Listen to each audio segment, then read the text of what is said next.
विद्याय मध्वाय च नमो नमः। नारायणाय परिपूर्णगुणार्णवाय विश्वोदय स्थितिलयो नीतिप्रदाय ज्ञानप्रदाय विबुधासुरसौख्यदुःखसत्कारणाय वितताय नमो नमस्ते। ಶ್ರೀಗುರುಭ್ಯೋ ನಮಃ. ಹರಿ ಓಂ. ನಿನ್ನೆಯ ಪಾಠದಲ್ಲಿ ನಾವು ನೋಡಿದಂತೆ ಭೀಷ್ಮಕ ರಾಜನ ಮಗಳಾದಂತಹ ರುಕ್ಮಿಣೀ ದೇವಿಯ ಸ್ವಯಂವರ ಅನ್ನೋದು ಸಿದ್ಧ ಆಗಿ ಇರುತ್ತೆ. ಅದಕ್ಕೆ ಬೇಕಾಗಿರುವಂತಹ ಪೂರ್ವ ಸಿದ್ಧತೆಗಳು ನಡೀತಾ ಇರ್ತವೆ. ಆ ಸಂದರ್ಭದಲ್ಲಿ ಆ ವಿಚಾರ ಕೃಷ್ಣನ ಕಿವಿಗೂ ಬೀಳುತ್ತೆ. ತಾನು ಗರುಡನನ್ನ ಏರಿ ವೇಗವಾಗಿ ಕುಂಡಿನಪುರಕ್ಕೆ ಬರ್ತಾನೆ. ಕುಂಡಿನಪುರ ಅಂತಂದ್ರೆ ರುಕ್ಮಿಣಿ ದೇವಿ ವಾಸವಾಗ್ತಾ ಇದ್ದಂತಹ ಊರು. ಅವಳ ತಂದೆಯ ರಾಜಧಾನಿ, ಭೀಷ್ಮಕ ರಾಜನ ರಾಜ್ಯ ವಿದರ್ಭ ದೇಶ ಅಂತ. ಆ ವಿದರ್ಭ ದೇಶದ ರಾಜಧಾನಿ ಕುಂಡಿನಪುರ ಅಂತ. ಅಲ್ಲಿಗೆ ಬರ್ತಾನೆ. ಬಂದಾಗ ಆ ಬಂದಂತಹ ಗರುಡನ ಗಾಳಿಯ ವೇಗಕ್ಕೆ ಏನಾಯ್ತು, ಅಲ್ಲಿ ಇದ್ದಂತಹ ಎಲ್ಲ ರಾಜ ಮಹಾರಾಜರು ಕೂಡ ಕೆಳಗಡೆ ಬಿದ್ದು ಬಿಡ್ತಾರೆ. ಅದಾದ ಮೇಲೆ ತಾವು ಒಂದು ಸಭೆಯನ್ನ ಶುರು ಮಾಡ್ತಾರೆ. ನಾವೇನ್ ಮಾಡ್ಬೇಕು ಮುಂದೆ ಅಂತ. ಯಾಕೆಂತಂದ್ರೆ ಕೃಷ್ಣ ಬಂದು ಬಿಟ್ಟಿದ್ದಾನೆ, ಕೃಷ್ಣನನ್ನ ಸೋಲಿಸ್ಲಿಕ್ಕೆ ಸಾಧ್ಯ ಇಲ್ಲ. ಯಾಕೆಂದ್ರೆ ಕೃಷ್ಣ ಎಂಥವನು ಸಾಕ್ಷಾತ್ ಪರಮಾತ್ಮನೇ ಆಗಿದ್ದಾನೆ, ಕ್ಷೀರಸಾಗರ ಶಾಯಿ ಆಗಿದ್ದಾನೆ, ಪಕ್ಷಿವಾಹನನಾಗಿದ್ದಾನೆ ಅಂತೆಲ್ಲ ಅವನ ಬಗ್ಗೆ ಆ ರೀತಿಯಾದಂತಹ ಮಾತುಗಳನ್ನು ಹೇಳ್ತಾರೆ ಎಂಬುದಾಗಿ ಇಷ್ಟು ನೋಡಿದ್ವಿ. ಇನ್ನು ಇವತ್ತಿಂದ 11ನೇ ಶ್ಲೋಕ ಪ್ರಾರಂಭ. ಅಥಾಹ ಚೇದಿ ಭೂಪತಿ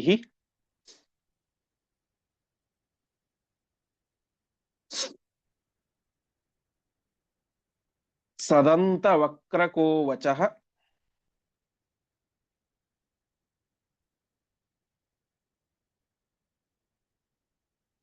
ಪುರಾ ಹರೇರ್ಹಿ ಪಾರ್ಷದಃ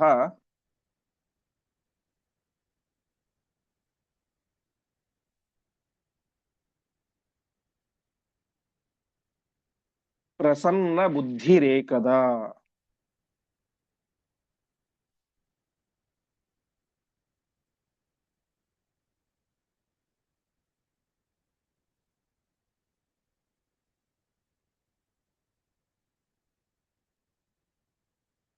ಪದಚ್ಛೇದ. ಅಥ ಆಹ ಚೇದಿ ಭೂಪತಿ ಸದಂತ ವಕ್ರಕಃ ವಚಃ ಪುರಾ ಹರೇಃ ಹಿ ಪಾರ್ಷದಃ ಪ್ರಸನ್ನ ಬುದ್ಧಿ ಏಕದಾ. ಇಲ್ಲಿ ತನಕ ಜರಾಸಂಧ ಮಾತನಾಡಿದ. ಕಿಮತ್ರ ಕುರ್ವತಾಂ ಸುಖಂ ಭವೇದ್ ಉದೀರ್ಣ ಸಂಕಟೆ. ಬಹಳ ದೊಡ್ಡ ಸಂಕಟ ನಮಗೆ ಬಂದು ಒದಗಿದೆ. ಹಾಗಾಗಿ ಇದನ್ನ ಕಳ್ಕೊಳ್ಬೇಕು ಅಂದ್ರೆ ನಾವೇನ್ ಮಾಡ್ಬೇಕು, ನಮ್ಮ ಸಂಕಟ ಪರಿಹಾರ ಆಗ್ಬೇಕು ಅಂದ್ರೆ ನಾವೇನ್ ಮಾಡ್ಬೇಕು ಅಂತ ತನ್ನ ಒಂದು ಚಿಂತನೆಯನ್ನ ಸಭೆಯ ಮುಂದಿಟ್ಟ. ಆವಾಗ ಚೇದಿ ಭೂಪತಿ ದಂತವಕ್ರಕಃ ವಚಃ ಆಹ. ಚೇದಿ ಭೂಪತಿ ಅಂತಂದ್ರೆ ಚೇದಿ ದೇಶದ ರಾಜನಾದಂತ ಶಿಶುಪಾಲ ಮತ್ತು ದಂತವಕ್ರ ಇವರಿಬ್ಬರು ಕೂಡ ಮಾತನಾಡ್ತಾ ಇದ್ದಾರೆ. ಇವರು ಮುಂದೆ ಮಾತನಾಡುವಂತಹ ಮಾತನ್ನು ಕೇಳಿದಾಗ ನಮ್ಗೆ ಆಶ್ಚರ್ಯ ಆಗುತ್ತೆ. ಅಂದ್ರೆ ಪರಮಾತ್ಮನಲ್ಲಿ ಭಕ್ತಿಯನ್ನು ತೋರಿಸುವಂತ ಮಾತನ್ನ ಆಡ್ತಾರೆ. ಕೃಷ್ಣ ಸಾಕ್ಷಾ ಪರಮಾತ್ಮ ಹಾಗೆ ಎಲ್ಲ ಮಾತಾಡ್ತಾರೆ. ಇಂತಹ ಉತ್ತಮವಾದಂತಹ ಮಾತುಗಳು ಅವರ ಬಾಯಿಂದ ಬರ್ಲಿಕ್ಕೆ ಹೇಗ್ ಸಾಧ್ಯ ಅಂತ ಪ್ರಶ್ನೆ ಬಂದಾಗ ಅದಕ್ಕೆ ಆಚಾರ್ಯ ಹೇಳ್ತಾ ಇದ್ದಾರೆ, ಪುರಾ ಹರೇರ್ಹಿ ಪಾರ್ಷದಃ. ಇವರು ಹಿಂದೆ ಏನಾಗಿದ್ದರು, ಪರಮಾತ್ಮನ ಪಾರ್ಷದ ಅಂದ್ರೆ ಸೇವಕರಾಗಿದ್ದರು. ನಮ್ಗೆಲ್ಲ ಗೊತ್ತಿದೆ ಜಯ ವಿಜಯರಾಗಿದ್ದರು ಅಂತ. ಹಾಗಾಗಿ ಏಕದ ಪ್ರಸನ್ನ ಬುದ್ಧಿ, ಒಂದೊಂದ್ಸಲ ಇವರಿಗೆ ಏನಾಗುತ್ತೆ, ಶುದ್ಧವಾದಂತಹ ಬುದ್ಧಿ ಬರುತ್ತೆ, ಪರಮಾತ್ಮನಲ್ಲಿ ಭಕ್ತಿ ಅನ್ನೋದು ಬರುತ್ತೆ. ಹಾಗಾಗಿ ಇವಾಗ ಆ ರೀತಿ ಆಗಿತ್ತು. ಹಾಗಾಗಿ ಮುಂದೆ ಆಡುವಂತಹ ಒಳ್ಳೆಯ ಮಾತುಗಳನ್ನ ಆಡ್ತಾ ಇದ್ದಾರೆ ಅಂತ ಆಚಾರ್ಯ ತಿಳಿಸ್ತಾ ಇದ್ದಾರೆ. ಸುಮಾರು 15-20 ಶ್ಲೋಕಗಳಲ್ಲಿ ಅವರು ಆಡಿದಂತಹ ಮಾತನ್ನ ಅಲ್ಲಿ ಹೇಳ್ತಾ ಹೋಗ್ತಾರೆ.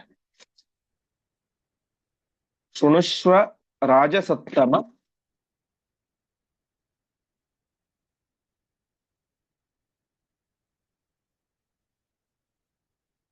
ಪ್ರಭುಂ ಶಿವಸ್ವಯಂಭುವೋ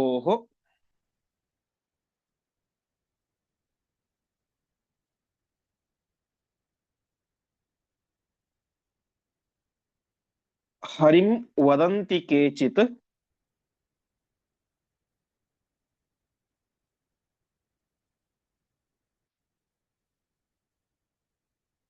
ಅಪ್ಯದೋ ಭವೇನ್ ನ ವೈ ಮೃಷಾ.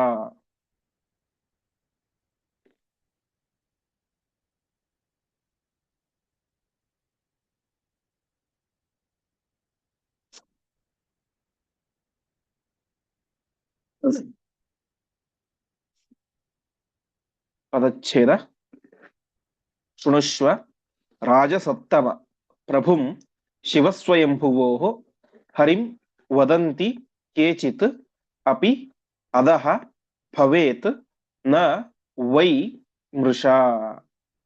ಜರಾಸಂಧನಿಗೆ ಹೇಳ್ತಾ ಇದ್ದಾರೆ ರಾಜಸತ್ತಮ. ಸತ್ತಮ ಅಂದ್ರೆ ಶ್ರೇಷ್ಠ ಅಂತ. ರಾಜಸತ್ತಮ ಅಂದ್ರೆ ಶ್ರೇಷ್ಠರಾದ ರಾಜನಾದಂತಹ ಜರಾಸಂಧನೆ, ನಾವು ಹೇಳುವಂತ ಮಾತನ್ನ ಕೇಳು ಅಂತ. ಏನು, ಕೆಲವರು ಏನಂತ ಹೇಳ್ತಾರೆ ಅಂತಂದ್ರೆ ಶಿವಸ್ವಯಂಭುವೋ, ಶಿವನಿಗೆ ಮತ್ತು ಬ್ರಹ್ಮದೇವರಿಗೆ ಪರಮಾತ್ಮನೇ ಪ್ರಭು ಒಡೆಯ ಅಂತ ಹೇಳ್ತಾರೆ. ಅದಹ ನವೈ ಮೃಷಾ ಭವೇತ್. ಅದಹ ಅಂದ್ರೆ ಅದು ಅಂತ, ಅದು ಅಥವಾ ಇದು ಅಂತ ಕರೀತಾರೆ. ಈ ಮಾತು ಏನಾಗಿರುತ್ತೆ, ಮೃಷಾ ನಭವೇತ್, ಸುಳ್ಳಾಗಿರ್ಲಿಕ್ಕಿಲ್ಲ ಅಂತ. ಅಂದ್ರೆ ಅವ್ರು ಹೇಳ್ತಾ ಇದ್ದಾರೆ ಅನೇಕರು ಬ್ರಹ್ಮದೇವರಿಗೂ ಮತ್ತು ರುದ್ರನಿಗೂ ಕೂಡ ಪರಮಾತ್ಮನೇ ಒಡೆಯ ಅಂತ ಹೇಳ್ತಾರೆ. ಆ ಮಾತು ಸುಳ್ಳಲ್ಲ, ಅದು ನಿಜ ಎಂಬುದಾಗಿ ಪರಮಾತ್ಮನ ಸರ್ವೋತ್ತಮತ್ವದ ಒಂದು ಮಾತನ್ನ ಜಯ ವಿಜಯರ ಒಂದು ಅವತಾರರಾದಂತಹ ಶಿಶುಪಾಲ ಮತ್ತು ದಂತವಕ್ರರು ಆ ಸಭೆಯಲ್ಲಿ ಹೇಳ್ತಾ ಇದ್ದಾರೆ, ಪರಮಾತ್ಮನೇ ಬ್ರಹ್ಮದೇವರಿಗೂ ಮತ್ತು ರುದ್ರದೇವರಿಗೂ ಒಡೆಯ ಅಂತ. ತಥಾವಯೋಶ್ಚ ದರ್ಶನೆ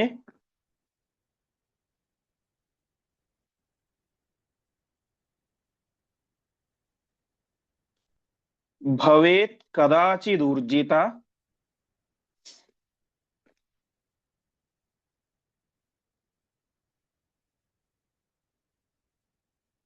ಅಮುಷ್ಯ ಭಕ್ತಿರನ್ಯಥ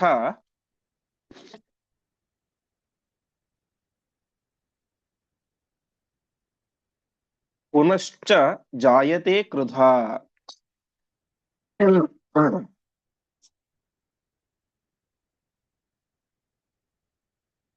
ನ ಕಾರಣಂ ಚ ವಿದ್ಮಹೇ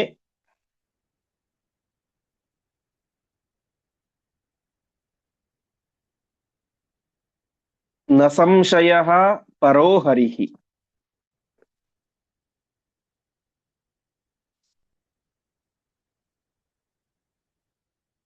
ವ್ರಜಾಮ ತಂ ಸುಖಾರ್ಥಿನಃ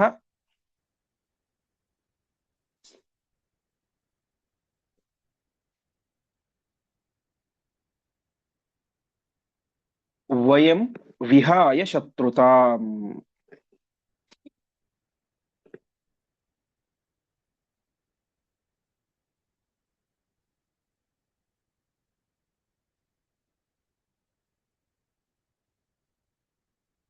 ಪದಚ್ಛೇದ ತಥಾ ಆವಯೋಃ ಚ ದರ್ಶನೆ ಭವೇತ್ ಕದಾಚಿತ್ ಊರ್ಜಿತ ಅಮುಷ್ಯ ಭಕ್ತಿ ಅನ್ಯಥಾ ಪುನಃ ಚ ಜಾಯತೆ ಕ್ರುಧ.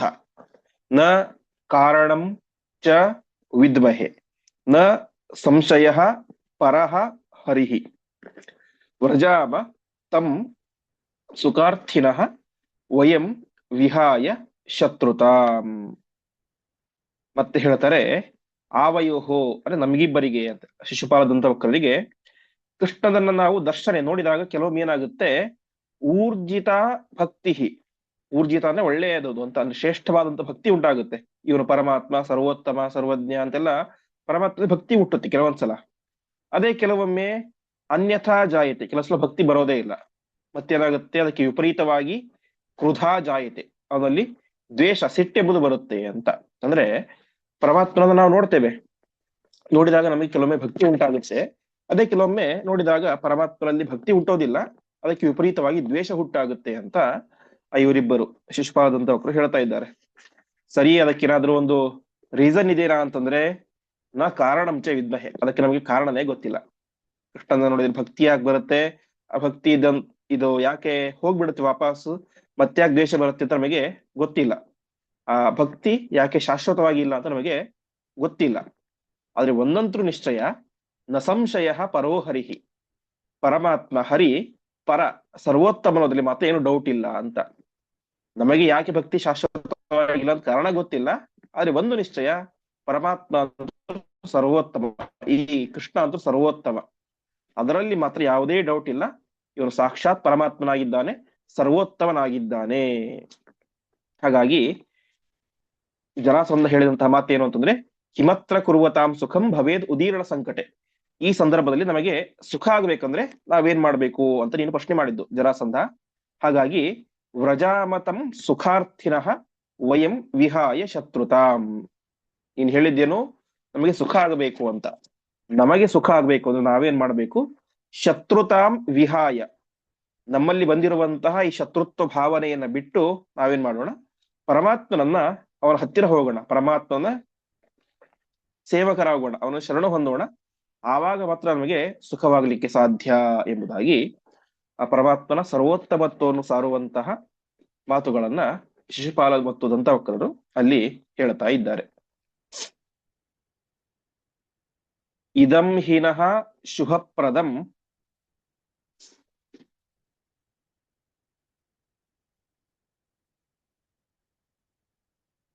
ನ ಚಾನ್ಯಥಾ ಶುಭಂ ಕ್ವಚಿತ್.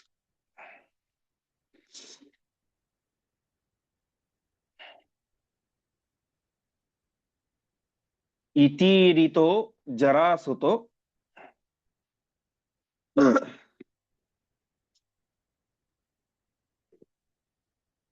ದದರ್ಶತೌ ದಹನ್ನಿವ.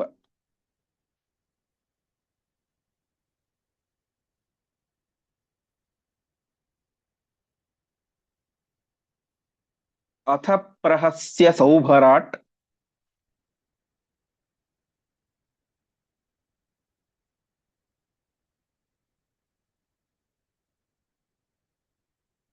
ವಚೋ ಜಗಾದ ಮಾಘದಂ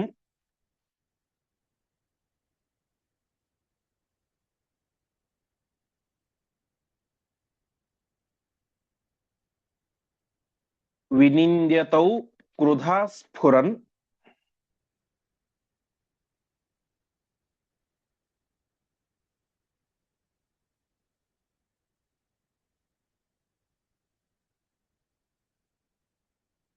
ಕ್ರುಧಾ ಸ್ಫುರಂತಮೀಕ್ಷ ಚ.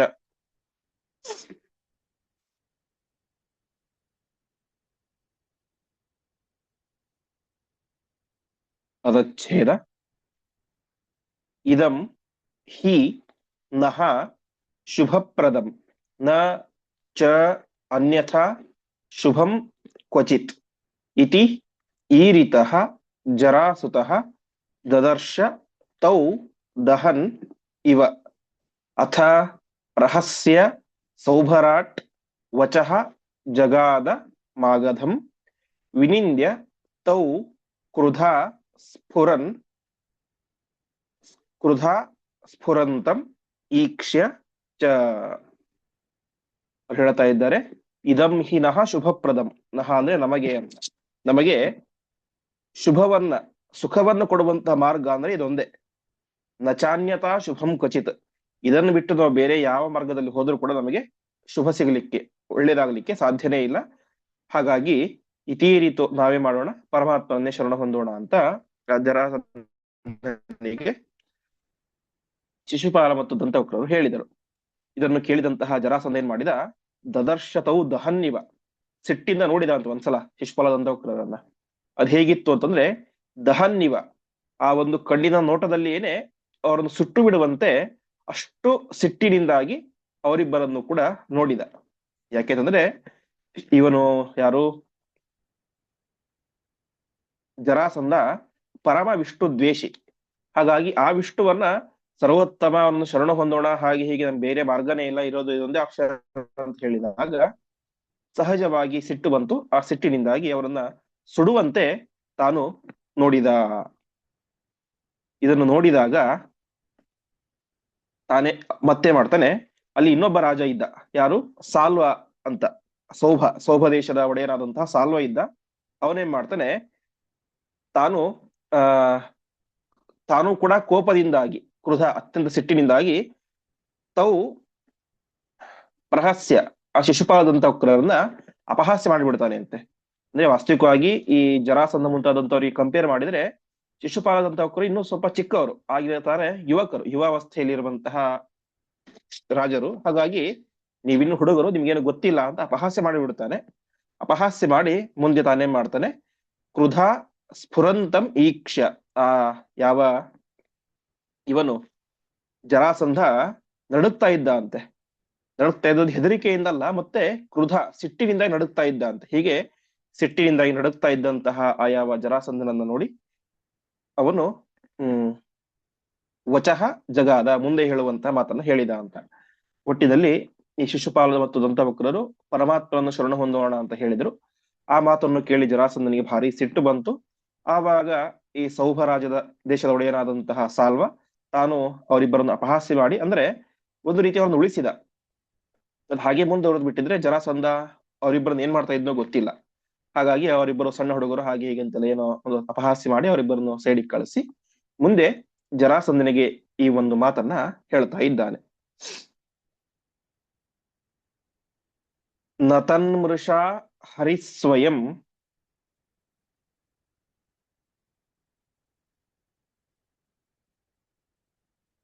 ಜನಾರ್ದನೋ ವಧಾಯನಃ.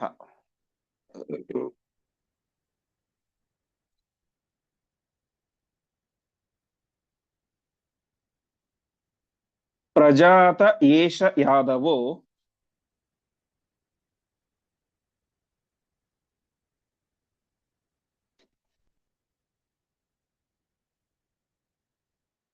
ವಯಂ ಚ ದಾನವೇಶ್ವರಾಃ.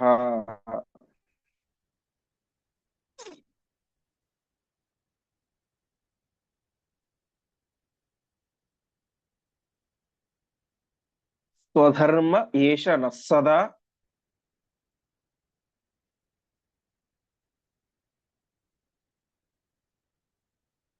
ದೃಢ ಪ್ರತೀಪತಾ ಹರೌ.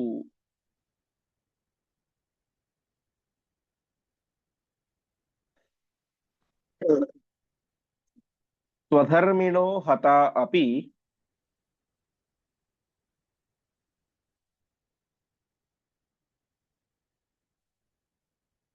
ಪ್ರಯಾಮ ಸದ್ಗತಿಂ ಧ್ರುವಂ.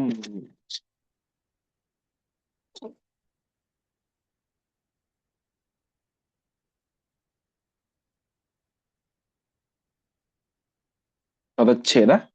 ನ ತತ್ ಮೃಷಾ ಹರಿಃ ಸ್ವಯಂ ಜನಾರ್ದನಃ ವಧಾಯ ನಃ ಪ್ರಜಾತಃ ಏಷಃ ಯಾದವಃ ವಯಂ ಚ ದಾನವೇಶ್ವರಾಃ ಸ್ವಧರ್ಮಃ ಏಷಃ ನಃ ಸದಾ ದೃಢಪ್ರತೀಪತಾ ಹರೌ. ಸ್ವಧರ್ಮಿಣಃ ಹತಾಃ ಅಪಿ ಪ್ರಯಾಮ ಸದ್ಗತಿಂ ಧ್ರುವಂ. ಆ ಸಾಲ್ವ ಹೇಳ್ತಾ ಇದ್ದಾನೆ, ನತನ್ಮೃಷಾ ಹರಿಸ್ವಯಂ ಜನಾರ್ದನಃ. ಈ ಶ್ರೀಕೃಷ್ಣ ಜನಾರ್ದನ ಅನ್ನೋದು ಅರ್ಥಾತ್ ಪರಮಾತ್ಮ ಅನ್ನೋದು ಸುಳ್ಳಲ್ಲ. ಮೃಷ ಅಂದ್ರೆ ಸುಳ್ಳು ಅಂತ. ನ ಮೃಷ ಸುಳ್ಳಲ್ಲ, ಅದು ಅತ್ಯಂತ ಸತ್ಯವಾದಂತಹ ಮಾತು. ಸಾಕ್ಷಾತ್ ಪರಮಾತ್ಮನೇನೆ ಶ್ರೀಕೃಷ್ಣನಾಗಿ ಅವತಾರ ಮಾಡಿದ್ದಾನೆ. ಯಾಕೆ ಹುಟ್ಟಿದ್ದಾನೆ? ನಹವಧಾಯ, ನಮ್ಮನ್ನ ಸಾಯಿಸಬೇಕು ಅಂತ ಇವನು ಯಾದವರಾಗಿ ಹುಟ್ಟಿದ್ದಾನೆ, ಕೃಷ್ಣನಾಗಿ ಹುಟ್ಟಿದ್ದಾನೆ. ಇದಂತೂ ಸುಳ್ಳಲ್ಲ. ನಾವ್ಯಾರು ಅಂತಂದ್ರೆ ವಯಂಚ ದಾನವೇಶ್ವರ, ನಾವೆಲ್ಲರೂ ಕೂಡ ಅಸುರ ಕುಲದ ಶ್ರೇಷ್ಠ ರಾಜರು. ನಾವೆಲ್ಲರೂ ಕೂಡ ಈಗ ಈ ರಾಜರಾಗಿ ಹುಟ್ಟಿದ್ದೇವೆ. ನಮ್ಮ ಧರ್ಮ ಏನು? ಸ್ವಧರ್ಮ ನಹ. ನಮ್ಮ ಸ್ವಧರ್ಮ ಏನು ಅಂತಂದ್ರೆ ದೃಢ ಪ್ರತೀಪತಾ ಹರವು ಸದಾ, ಸದಾ ಕಾಲ ಪರಮಾತ್ಮನನ್ನ ದ್ವೇಷಿಸುವುದು. ಪ್ರತೀಪ ಅಂದ್ರೆ ದ್ವೇಷ ಅಂತ. ಬರೀ ದ್ವೇಷ ಅಲ್ಲ, ದೃಢ ಪ್ರತೀಪತ, ಗಟ್ಟಿಯಾಗಿ. ಹೇಗೆ ಗಟ್ಟಿಯಾದಂತಹ ಭಕ್ತಿ. ಆಚಾರ್ಯರು ನಾವು ಪ್ರಾರಂಭದಲ್ಲಿ ಕೇಳಿದಂತೆ ಭಕ್ತಿ ಅಂತ ಏನಂತ ಕೇಳಿದಾಗ, ಮಾಹಾತ್ಮ್ಯ ಜ್ಞಾನ ಪೂರ್ವಸ್ತು ಸುದೃಢ ಸರ್ವತೋಧಿಕ ಸ್ನೇಹ ಭಕ್ತಿ ರೀತಿ ಪ್ರೋಕ್ತ ಅಂತ ಹೇಳಿದ್ರು. ಅಲ್ಲಿ ಹೇಳಿದ್ರು ಸುದೃಢ, ದೃಢವಾದಂತಹ ಭಕ್ತಿ ಅದೇನಾಗುತ್ತೆ ನಮ್ಮ ಉದ್ಧಾರಕ್ಕೆ ಕಾರಣ ಆಗುತ್ತೆ ಅಂತ. ಹಾಗೆ ಇವರು ಹೇಳ್ತಾ ಇದ್ದಾರೆ, ನಮ್ಮ ಧರ್ಮ ಏನು ಅಂತಂದ್ರೆ ದೃಢ ಪ್ರತೀಪತಾ ಹರವು. ಪರಮಾತ್ಮನಲ್ಲಿ ಬರೀ ದ್ವೇಷ ಅಲ್ಲ, ದೃಢವಾದಂತಹ ದ್ವೇಷ, ಗಟ್ಟಿಯಾದಂತಹ ದ್ವೇಷ, ಅದು ನಮ್ಮ ಧರ್ಮ. ಪರಮಾತ್ಮನನ್ನ ನಿರಂತರವಾಗಿ ಗಟ್ಟಿಯಾಗಿ ದ್ವೇಷ ಮಾಡುವುದೇನೆ ನಮ್ಮ ಧರ್ಮ. ಹಾಗಾಗಿ ಸ್ವಧರ್ಮಿಣಃ ಹತಾಹ ಅಪಿ, ನಾವು ನಮ್ಮ ಧರ್ಮವನ್ನ ಚೆನ್ನಾಗಿ ಪಾಲನೆ ಮಾಡ್ತಾ, ಹತಾಹ ಅಪಿ, ಸತ್ತರೂ ಕೂಡ, ಅರ್ಥಾತ್ ಪರಮಾತ್ಮನನ್ನ ಕೊಲ್ಬೇಕಂತ ಹುಟ್ಟಿದ್ದಾನೆ. ನಮ್ಮ ಧರ್ಮ ಏನು? ಪರಮಾತ್ಮನನ್ನ ದೃಢವಾಗಿ ದ್ವೇಷ ಮಾಡುವುದು. ನಾವು ಪರಮಾತ್ಮನನ್ನ ದೃಢವಾಗಿ ದ್ವೇಷ ಮಾಡ್ತಾ ಸತ್ತರೂ ಕೂಡ, ಆ ಕೃಷ್ಣನೇ ನಮ್ಮನ್ನ ಸಾಯಿಸಿದರೂ ಕೂಡ ನಮಗೇನಾಗುತ್ತೆ, ಸದ್ಗತಿಂ ಧ್ರುವಂ ಪ್ರಯಾಮಹ, ನಮಗೆ ಉತ್ತಮವಾದಂತಹ ಗತಿ, ಸದ್ಗತಿ ಎಂಬುದು ನಿಶ್ಚಯವಾಗಿ ಆಗೇ ಆಗುತ್ತೆ. ಹಾಗಾಗಿ ನಾವೇ ಮಾಡೋದು ಬೇಡ, ಅವನು ಪರಮಾತ್ಮನಾಗಿದ್ದರೂ ಕೂಡ ಅವನ ಹಿಂದೆ ಹೋಗುವುದು ಬೇಡ, ಅವನನ್ನು ಶರಣಾಗತರಾಗಿ ಹೋಗೋದು ಬೇಡ. ಯಾಕೆಂದ್ರೆ ನಮ್ಮ ಧರ್ಮ ಏನು, ಪರಮಾತ್ಮನನ್ನ ದೃಢವಾಗಿ ದ್ವೇಷ ಮಾಡುವುದು. ಅದನ್ನು ಮಾಡೋಣ. ನಮ್ಮನ್ನು ಸಾಯಿಸಿದ್ರು ಪರವಾಗಿಲ್ಲ, ನಮಗೆ ಸಾಯಿಸಿದ್ರು ಉತ್ತಮವಾದ ಗತಿಯಾಗೇ ಆಗುತ್ತೆ. ಹಾಗಾಗಿ ಆ ಮೂಲಕ ನಾವು ಉತ್ತಮವಾದಂತಹ ಗತಿಯನ್ನ ಪಡೆಯೋಣ ಎಂಬುದಾಗಿ ಆ ಸಾಲ್ವ ಅಲ್ಲಿ ಹೇಳ್ತಾ ಇದ್ದಾನೆ. ಮುಂದೆ ಶಿವಶ್ಚನಃ ಪರಾಗತಿ,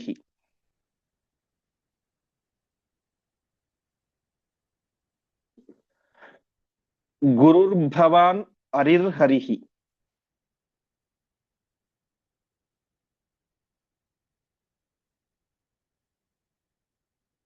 ಇತೀರಿತಃ ಸಮಾಗಧೋ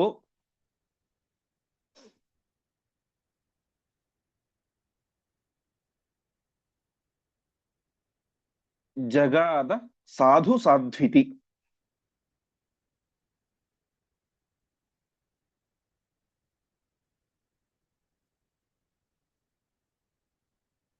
ತಥೈವ ರುಕ್ಮಿಪೂರ್ವಕಾಃ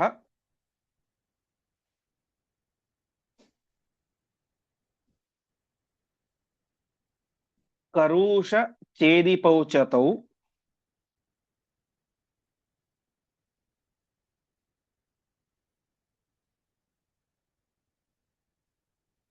ವಿನಿಶ್ಚಯಂ ಕುಬುದ್ಧಯಃ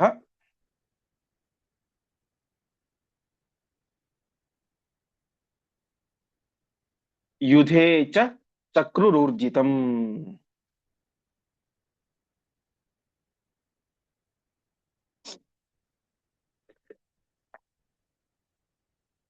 ಪದಚ್ಛೇದ. ಶಿವಃ ಚ ನಃ ಪರಾಗತಿಃ ಗುರುಃ ಭವಾನ್ ಹರಿಃ ಹರಿಃ ಇತಿ ಈರಿತಃ ಸಹ ಮಾಗಧಃ ಜಗಾದ ಸಾಧು ಸಾಧು ಇತಿ ತಥಾ ಏವ ರುಕ್ಮಿಪೂರ್ವಕಾಃ ಕರುಷಚೇದಿಪೌ ಚ ತೌ ವಿನಿಶ್ಚಯಂ ಕುಬುದ್ಧಯಃ ಯುಧೆ ಚ ಚಕ್ರುಃ ಊರ್ಜಿತಂ. ಮತ್ತೆ ಅವನು ಹೇಳ್ತಾ ಇದ್ದಾನೆ, ನಮಗೆ ಪರಾಗತಿ, ಪರಾಗತಿ ಸರ್ವೋತ್ತಮ ದೇವತೆ ಯಾರು ಅಂತಂದ್ರೆ ಅದು ಶಿವ. ರುದ್ರ ನಮಗೆ ಸರ್ವೋತ್ತಮನಾದಂತಹ ದೇವತೆ. ಸರಿ, ಗುರು ಯಾರು ನಮಗೆ? ಭವಾನ್ ಗುರುಹು, ನೀನೇ ಗುರು. ಅಂದ್ರೆ ಜರಾಸಂಧ ನಮಗೆ ನೀನೇ ಗುರು, ಶಿವನೇ ದೇವತೆ. ನೀನು ಹೇಳಿಕೊಟ್ಟಂತಹ ಮಾರ್ಗದಲ್ಲಿ ನಾವು ಶಿವನನ್ನ ಸರ್ವೋತ್ತಮ ಎಂಬುದಾಗಿ ಉಪಾಸನೆ ಮಾಡ್ತೇವೆ. ಮತ್ತೆ ಶತ್ರು ಯಾರು? ಶಿವ ದೇವತೆಯಾದ, ಜರಾಸಂಧ ಗುರುವಾದ. ಶತ್ರು ಯಾರು ಅಂತಂದ್ರೆ ಹರಿಹಿ ಹರಿಹಿ. ನಮಗೆ ಶತ್ರು ಯಾರು ಅಂತಂದ್ರೆ ಪರಮಾತ್ಮನೇ ಶತ್ರು, ಕೃಷ್ಣನೇ ಶತ್ರು ಎಂಬುದಾಗಿ ಸಾಲ್ವ ಈ ರೀತಿಯಾಗಿ ಮಾತನ್ನು ಹೇಳಿದಾಗ ಆ ಮಾಘದ ಜರಾಸಂಧ ಹೇಳಿದ, ಸಾಧು ಸಾಧು, ನೀನು ಹೇಳಿದಂತ ಮಾತು ತುಂಬಾ ಒಳ್ಳೆ ಮಾತು, ಸರಿಯಾದಂತಹ ಮಾತು ಹೇಳಿದಿ ಎಂಬುದಾಗಿ ಅವನಿಗೆ ಹೇಳ್ತಾನೆ.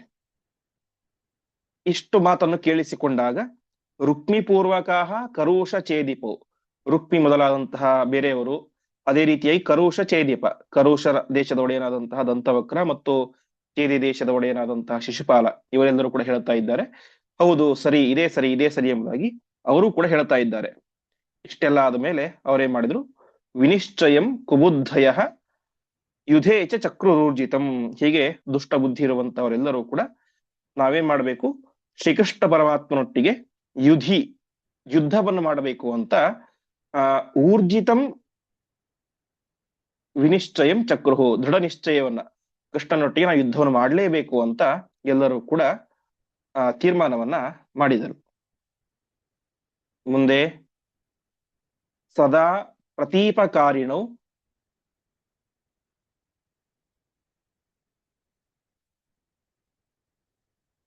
ಭವಾವ ಕೃಷ್ಣ ಇತ್ಯಪಿ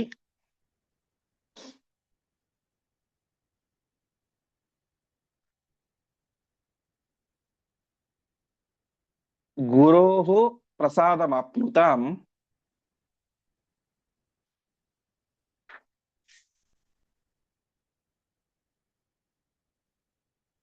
ಕರುಷ ಚೇದಿ ಭೂಭೃತೌ.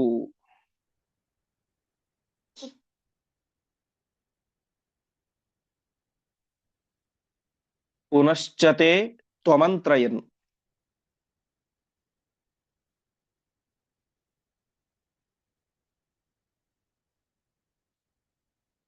ಸಹೈವ ಪಾಪಬುದ್ಧಯಃ.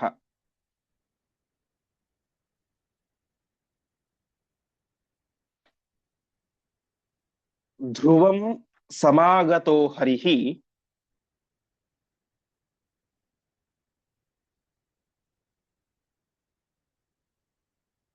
ಲಭೇತ ರುಕ್ಮಿಣೀಮಿಮಾಂ.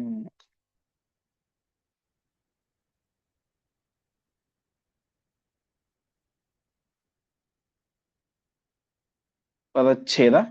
ಸದಾ ಪ್ರತೀಪಕಾರಿಣೌ ಭವಾವ ಕೃಷ್ಣೇ ಇತಿ ನಪಿ ಗುರೋಃ ಪ್ರಸಾದಂ ಆಪ್ನುತಾಂ ಕರುಷ ಚೇದಿ ಬೂಭೃತೌ.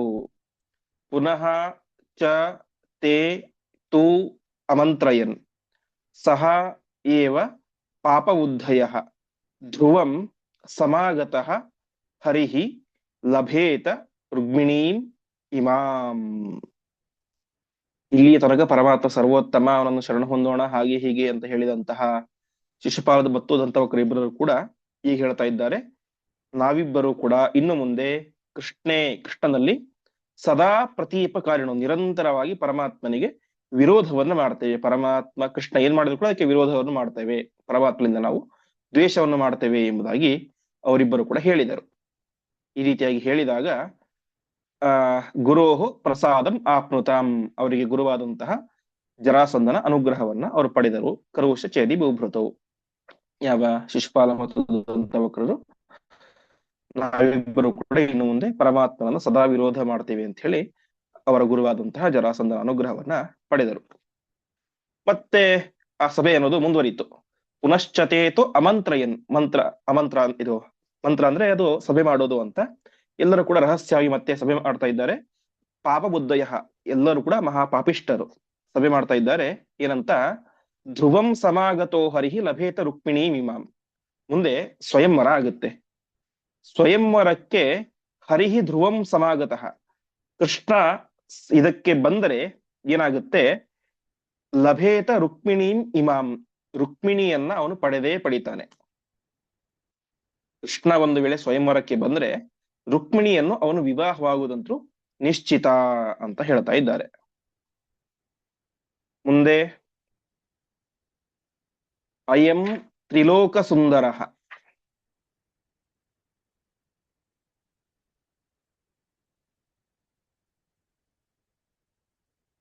ಸುರೂಪಿಣಿ ಚ ರುಕ್ಮಿಣಿ.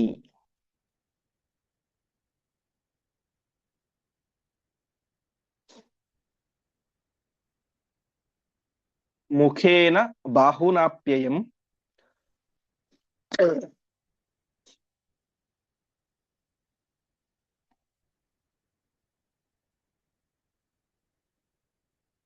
ಸಮಸ್ತ ಲೋಕಜಿದ್ ವಶೀ.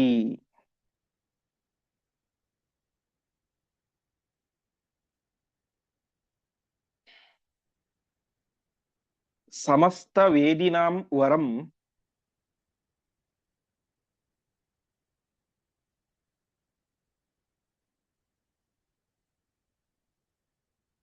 ಜಿತಾರಿಂ ಅಗ್ರೆ ರೂಪಿಣಂ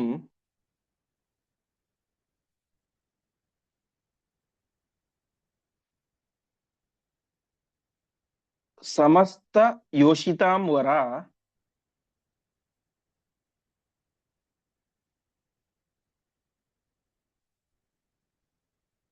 ವ್ರಜೇತ ರುಕ್ಮಿಣೀ ಧ್ರುವಂ.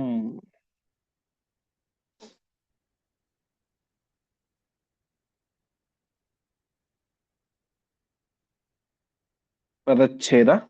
ಅಯಂ ತ್ರಿಲೋಕ ಸುಂದರ ಸುರೂಪಿಣಿ ಚ ರುಕ್ಮಿಣಿ ಮುಖೇನ ಬಾಹುನಾ ಅಪಿ ಅಯಂ ಸಮಸ್ತ ಲೋಕಜಿತ್ ವಶೀ ಸಮಸ್ತ ವೇದಿನಾಂ ವರಂ ಜಿತಾರಿಂ ಅಗ್ರೆ ರೂಪಿಣಂ ಸಮಸ್ತಯೋಷಿತಾಂ ವರ ವ್ರಜೇತ ರುಕ್ಮಿಣಿ ಧ್ರುವಂ. ಇನ್ನು ಕೃಷ್ಣ ಎಂಥವನು? ಅಯಂ ತ್ರಿಲೋಕ ಸುಂದರ, ಈ ಕೃಷ್ಣ ಮೂರು ಲೋಕದಲ್ಲಿಯೂ ಕೂಡ ಅತ್ಯಂತ ಸುಂದರನಾದಂತಹ ವ್ಯಕ್ತಿ, ತ್ರಿಲೋಕ ಸುಂದರ. ಇವನ ಸೌಂದರ್ಯಕ್ಕೆ ಸರಿಸಮಾನವಾದಂತ ಇನ್ನೊಬ್ಬ ವ್ಯಕ್ತಿ ಇನ್ನೊಬ್ಬ ಇಲ್ಲ. ಸ್ವರೂಪಿಣೀಚ ರುಕ್ಮಿಣಿ, ರುಕ್ಮಿಣಿ ದೇವಿ ಕೂಡ ಹೇಗಿದ್ದಾಳೆ? ಅದೇ ರೀತಿ ಇದ್ದಾಳೆ. ರುಕ್ಮಿಣಿ ದೇವಿಯು ಕೂಡ ತ್ರಿಲೋಕ ಸುಂದರಿಯಾಗಿದ್ದಾಳೆ. ಈ ಶ್ರೀಕೃಷ್ಣ ಏನಾಗಿದ್ದಾನೆ? ಮುಖೇನ ಬಾಹುನಪ್ಯಯಂ ಸಮಸ್ತ ಲೋಕಜಿದ್ವಶಿ. ಕೃಷ್ಣ ತನ್ನ ಮುಖದ ಕಾಂತಿಯಿಂದಲೇನೆ ಪ್ರತಿಯೊಬ್ಬರನ್ನು ಗೆದ್ದು ಬಿಟ್ಟಿದ್ದಾನೆ, ಸಮಸ್ತ ಲೋಕಗಳನ್ನು ಗೆದ್ದು ಬಿಟ್ಟಿದ್ದಾನೆ, ತನ್ನ ವಶದಲ್ಲಿ ಇಟ್ಟುಕೊಂಡಿದ್ದಾನೆ. ಇನ್ನು ಬಾಹುನ ಅಪಿ ಅಯಂ, ಬಾಹು ಅರ್ಥಾತ್ ತನ್ನ ಯುದ್ಧ ಮಾಡಿಯೂ ಕೂಡ ಎಲ್ಲ ಲೋಕಗಳನ್ನು ಗೆದ್ದಿದ್ದಾನೆ.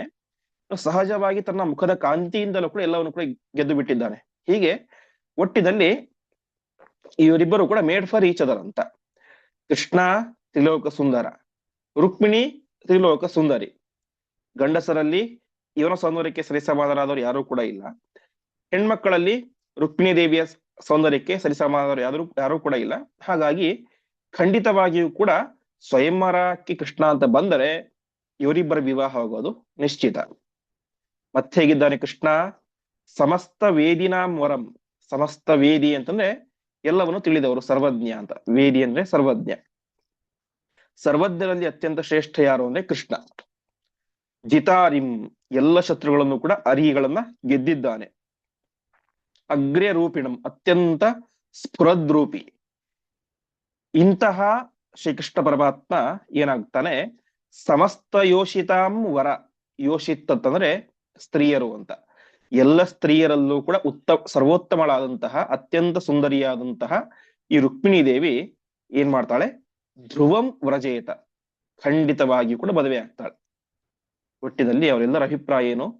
ಕೃಷ್ಣ ಸ್ವಯಂವರಕ್ಕೆ ಅಂತ ಬಂದರೆ ರುಕ್ಮಿಣಿ ದೇವಿ ಮತ್ತು ಕೃಷ್ಣನ ವಿವಾಹ ಆಗೇ ಆಗುತ್ತೆ. ಕೃಷ್ಣ ಅತಿಲೋಕ ಸುಂದರ, ರುಕ್ಮಿಣಿ ಅತಿಲೋಕ ಸುಂದರಿ. ಇವನು ಅತ್ಯಂತ ಶ್ರೇಷ್ಠನಾದಂತಹ ವ್ಯಕ್ತಿ, ಸರ್ವಜ್ಞನಾದಂಥವನು, ಅತ್ಯಂತ ಶ್ರೇಷ್ಠನಾದಂಥವನು, ಅತ್ಯಂತ ಸ್ಫುರದ್ರೂಪಿ.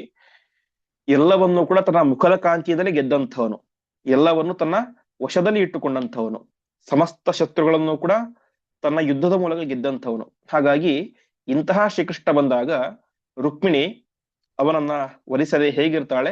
ಖಂಡಿತವಾಗಿಯೂ ಕೂಡ ಮದುವೆ ಆಗೇ ಆಗ್ತಾಳೆ ಎಂಬುದಾಗಿ ಅವರು ಆ ಸಭೆಯಲ್ಲಿ ಮಾತನಾಡ್ತಾ ಇದ್ದಾರೆ.